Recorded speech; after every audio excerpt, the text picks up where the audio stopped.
श्री शिवाय नमस्तुभ्यम। हर हर महादेव। गुरुजी पंडित प्रदीप मिश्रा जी द्वारा बताए गए सभी उपाय हम इस चैनल पर करके बताते हैं ताकि आपको सभी उपाय आसानी से समझ में आ सके।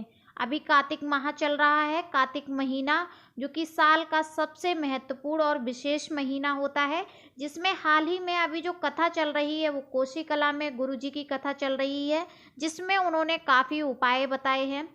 तो आज हम आपको दसवीं तिथि जो कि 7 नवंबर को है, दसवीं तिथि के उपाय बताएंगे, जिसको आप अगर ये उपाय कर लेते हैं तो आप अपने ये मृत शरीर को, मतलब आप अपने शरीर को त्याग कर दोबारा आपको जन्म नहीं मिलेगा, आप गोधाम में सीधा पधार जाएंगे।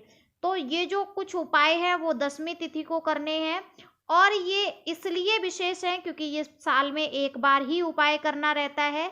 तो ये जो उपाय हैं वो विशेष तरीके से किए जाते हैं और सावधानी पूर्वक किए जाते हैं। इसमें बिल्कुल भी गलती मत कीजिएगा। और जो भी उपाय इस वीडियो में बताए जा रहे हैं वो अगर आप उपाय कर लेते हैं तो श्री हरि और महादेव जी की कृपा सदैव आप पर बनी रहती है। तो इस उपाय को आप पूरा ध्यान से देखिएगा, और ये उपाय अगर आप कर लेते हैं तो आपको सीधा गोधाम प्राप्त होता है। तो बिना किसी देरी के वीडियो को स्टार्ट करते हैं और चलते हैं हमारे जो विशेष उपाय है उसकी तरफ। तो सबसे पहले तुलसी का उपाय है जो कि दसवीं तिथि को ही करना रहता है। कार्तिक माह की दसवीं तिथि को ही करना रहता है। तो दसवीं तिथि जो है वो 7 नवंबर को है। तो उस दिन आपको क्या करना है, बहुत सारे लोगों के मन में ये डाउट होता है कि अगर हम तुलसी जी का, जो तुलसी जी की लकड़ी है उसका दीपक जलाएंगे तो कैसे दीपक जलाना है और कैसे पूजन करना है। तो आज इस वीडियो में चलिए हम बता देते हैं।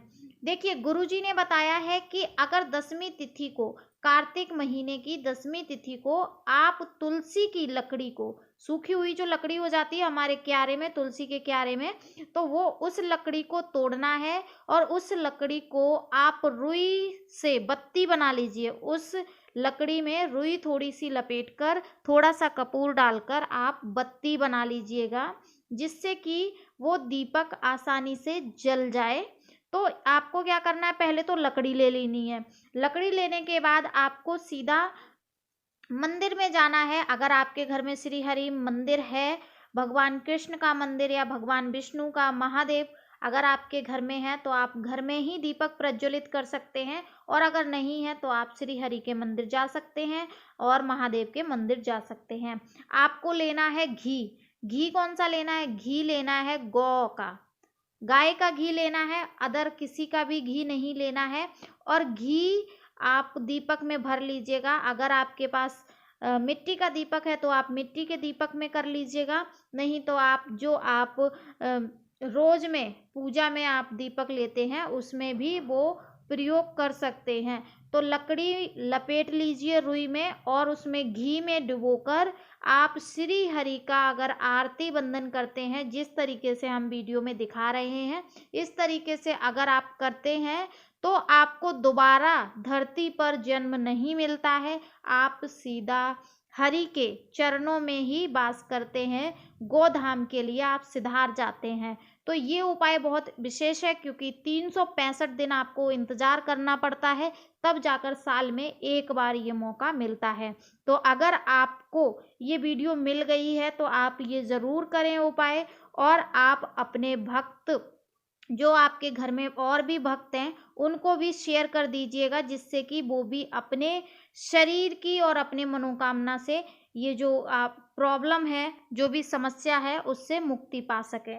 तो अब बढ़ते हैं, हमारे जो दूसरा उपाय है, विशेष उपाय है, वो भी दसवीं तिथि के दिन ही करना है। अगर आपके घर में बहुत चिड़चिड़ापन होता है, बहुत कलेश होता है, घर में पीने वाले लोग ज़्यादा हैं जो ड्रिंक करते हैं और वो किसी की भी नहीं सुनते हैं, सिर्फ और सिर्फ अपनी ही मनमानी करते हैं, तो आपको कार्तिक माह में ये उपाय दसवीं के दिन करना है। आपको लेना है एक तांबे का लोटा, और उस लोटे में जल भर लेना है। ध्यान से सुनिएगा, जल भर लेना है, और लेनी है एक बेलपत्र। बेलपत्र आपको महादेव के ऊपर चढ़ा देना है, और उस जल को, जो जल है तांबे के लोटे में जो जल है वो जल आप भोले बाबा को, महादेव को चढ़ा दीजिए, अर्पित कर दीजिएगा। और अर्पित करने के बाद आपको वो जो जल आपने अर्पित किया है महादेव को, उस जब जल आप चढ़ाएंगे ना, उस समय आपको निर्मलेश्वर भगवान का, निर्मलेश्वर महादेव का नाम लेकर चढ़ाना है। और जल चढ़ाने के बाद आपको थोड़ा सा जल आप अपने पात्र में ले लीजिएगा। आचमन जब करते हैं, जलाधारी से नीचे जल गिरता है, वो जल आप अपने लोटे में थोड़ा सा ले लीजिएगा और बेलपत्र महादेव से वही मांग लीजिएगा औषधि के रूप में। और उस व्यक्ति का नाम और गोत्र जरूर बोलिएगा और अपनी मनोकामना बोलिएगा कि महादेव हमारी ये समस्या है, आप हमारी समस्या को समाधान करें, महादेव हमारी मनोकामना पूरी करें। क्योंकि साल में एक बार होता है, तो इसको सच्चे मन और भाव से कीजिएगा, महादेव आपकी जरूर सुनेंगे।